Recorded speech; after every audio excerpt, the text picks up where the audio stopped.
नमस्कार, जय माँ काली, हर हर महादेव सभी माँ माई के लाडले प्यारे बच्चों को। आज के वीडियो में हम लेकर के आए हैं जानकारी जो लगातार मंत्र जाप कर रहे हैं, पूजा पाठ कर रहे हैं, सीधी साधना कर रहे हैं, लेकिन असफल हो रहे हैं। उनको सफलता नहीं मिल रही और पूर्व जन्म के कर्म जिनके सामने आकर के खड़े हो रहे हैं। कैसे बहुत से बच्चे कमेंट में पूछते हैं, क्या पूर्व जन्म के कर्म हमें सताते हैं? तो यहाँ पर मेरा जवाब होगा हाँ, बिल्कुल। पूर्व जन्म के कर्म आपके आड़े आते हैं।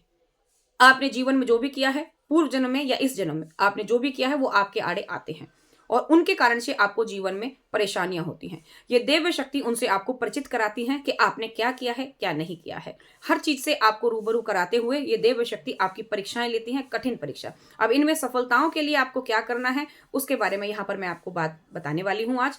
तो उससे पहले अगर आपने अभी तक चैनल को सब्सक्राइब नहीं किया है तो जल्दी से चैनल सब्सक्राइब कर लीजिए, बेल आइकन को ऑन कर दीजिए ताकि आने वाले हर लाइव और वीडियो का नोटिफिकेशन पहुंच सके आपके पास में। तो शुरू करते हैं आज का वीडियो। देखिए, जब भी हमारा पूर्व जन्म है, आपने पूर्व जन्म में क्या किया है, एक छोटी सी कहानी आपको बताती हूँ। दो मित्र थे, एक उसमें काफी अमीर था, एक गरीब था।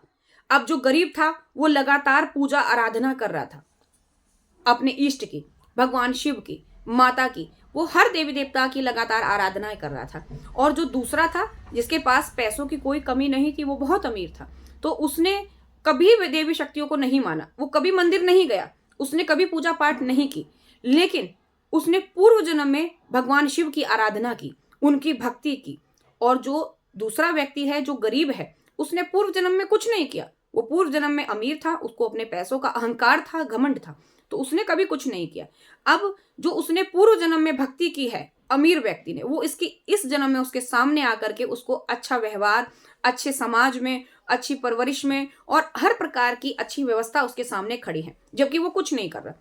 अधिकतर बच्चों की ये सवाल होते हैं कि हम पूजा पाठ करते हैं, हम बहुत परेशान हैं, वहीं साथ ही हमारा गृहस्थ में हमारा फ्रेंड है, हमारा भाई है या कोई भी है, वो कुछ नहीं करता, वो देवी देवताओं को नहीं मानता, वो इन चीजों में विश्वास नहीं रखता, वो बहुत अच्छी तरीके से फलीभूत होता है। तो कर्म कर्म प्रधान होते हैं। जो उसने पूर्व जन्म में कर्म कर रखे हैं, वो उसके सामने इस जन्म में है, और इस जन्म में जो वो कर्म कर रहा है, वो उसको नेक्स्ट जन्म में जरूर भुगतने पड़ते हैं। ये कलयुग का दौर है और आज के समय पर तो हर कर्म यही भुगत कर जाने पड़ रहे हैं। आप लोग देख रहे हैं कि अधिक से कोई कितना भी अच्छाई कर दे, बुराई कर ले, यही भोगना पड़ रहा है इस कलयुग के दौर में। तो जो पूर्व जन्म के कर्म है, जब आप पूजा आराधना करते हैं, उस समय वो एक एक करके आपके सामने आते हैं। कई बार एक साथ हमारे ऊपर बहुत बड़ा भार आ जाता है, हम पूजा पाठ करते करते भी परेशान हो जाते हैं। तो ऐसे ही एक किसान की कहानी है। एक किसान बहुत ज्यादा परिश्रम करता था, उसकी फसल खराब हो जाती थी और वो निराश हो जाता था, उसके घर गरीबी थी। तो ऐसे ही एक बार गौतम बुद्ध के पास में वो गया और उसने गौतम बुद्ध से अपनी ये समस्याओं का हल जानने की कोशिश की। तो गौतम बुद्ध ने उसको सलाह दी कि देखो, कर्म है, ये कर्म हमको करना ही पड़ता है। इस कर्म के आगे सृष्टि की कोई भी महिमा ऐसी नहीं है जो आपकी नीतियों को बदल सके। तो इस कर्म में हमको अपना परिश्रम सबसे आगे रखना है। ऐसा नहीं है जो आपका पूर्व जन्म है उसको आप नहीं बदल सकते। इस जन्म में जो आपने उस जन्म को किया है, इस जन्म में आप अच्छाइयां करके उस पूर्व जन्म के एक बुरे कर्म को आप बदल सकते हैं। कोई भी सृष्टि में ऐसी चीज नहीं है जो करने से ना हो, हर कार्य करने से होता है। तो उस किसान को सिर्फ एक ही सलाह दी गौतम बुद्ध ने कि आप लगातार परिश्रम करिए, बार बार परिश्रम करिए, आपको सफलता मिलेगी। अब उस किसान का एक सवाल था कि मैं बराबर परिश्रम कर रहा हूं लगातार, लेकिन हर बार मुझे निराशाएं प्राप्त होती हैं। मैं कठिन परिश्रम करता हूं, धूप छांव, गर्मी सर्दी, मैं इन सब की परवाह किए बिना आगे बढ़ता हूं, लेकिन हार मानकर मुझे असफलता मिलती है। मैं क्या करूं? क्या ये मेरा कर्म है? क्या इसको बदला नहीं जा सकता? तो गौतम बुद्ध ने मुस्कुराते हुए उसको एक ही जवाब दिया कि नहीं, ये तुम्हारा कर्म है, लेकिन इसको तुम बदल सकते हो। कोई भी चीज आपको एकदम से नहीं मिलती। जैसे एक बीज आप लगाते हैं, किसी भी फल का आप बीज लगाते हैं, तो उस बीज को आप बो रहे हैं, फिर उसकी सिंचाई करते हैं, तो वो बीज अंकुरित होता है। अंकुरित होने तक से लेकर के एक वो पौधे से बनकर एक वृक्ष बनता है, तब उस पर एक फल की प्राप्ति होती है। तो उस पेड़ को भी आप सींचते हैं, तब आपको मीठे फल खाने को मिलते हैं। उसी प्रकार से ये जीवन है, इसका संघर्ष है, इसमें आप निरंतर प्रयास करते रहेंगे तो आपको सफलता मिलेगी। और इस कर्म को जब आप सींच करके बड़ा करते हैं तो आगे जाके वो फल आपको मीठे लगते हैं। इसी प्रकार से साधना मार्ग में है, कृपा मार्ग में है, इस आध्यात्म मार्ग में है, इस सनातन धर्म में है कि आप जब निरंतर प्रयास करते हैं तो आपको सफलताएं मिलती हैं। एकदम से पेड़ हिलाकर के शक्ति नहीं प्रकट हो जाती, एकदम से पेड़ हिलाकर के आपको कृपा नहीं समाहित हो जाती। निरंतर प्रयास करते करते इसमें कुछ परीक्षाएं भी आपकी आती हैं, इनको आपको भोगना पड़ता है क्योंकि वो परीक्षा आपके कर्मदंड है।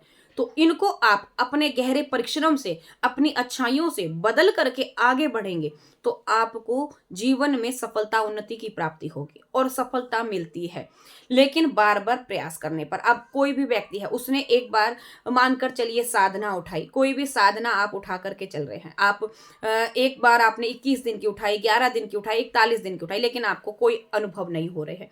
ऐसा नहीं है कि आप जो आराधना कर रहे हैं, आपने जो साधना मार्ग पर गए हैं, आपने जो 41 दिन में तप जप किया है, उसका आपको कुछ नहीं मिला फल। उसका फल हमको मिलता है लेकिन हम उसको एहसास में नहीं ले पाते, क्योंकि ये कुछ हमारे अंदर ही एक संघर्ष, जो हीन भावनाएं भरी होती हैं, वो इसको उभरने नहीं देती। तो अपनी हीन भावनाओं को नष्ट करिए, आप अपने घमंड और अहंकार को नष्ट करिए, आप अपने क्रोध को शांत करिए। जब आप अपने क्रोध को शांत करके, अपनी हीन भावनाओं को पूरी तरीके से नष्ट करके इस साधना मार्ग में जो आपने अनुभव को प्राप्त किया है उसको एक गहरे ध्यान में जाकर के महसूस करेंगे, तो वो कुछ कनेक्टिविटी जब आपकी जुड़ती है तो उसका एहसास आपको होने लगता है।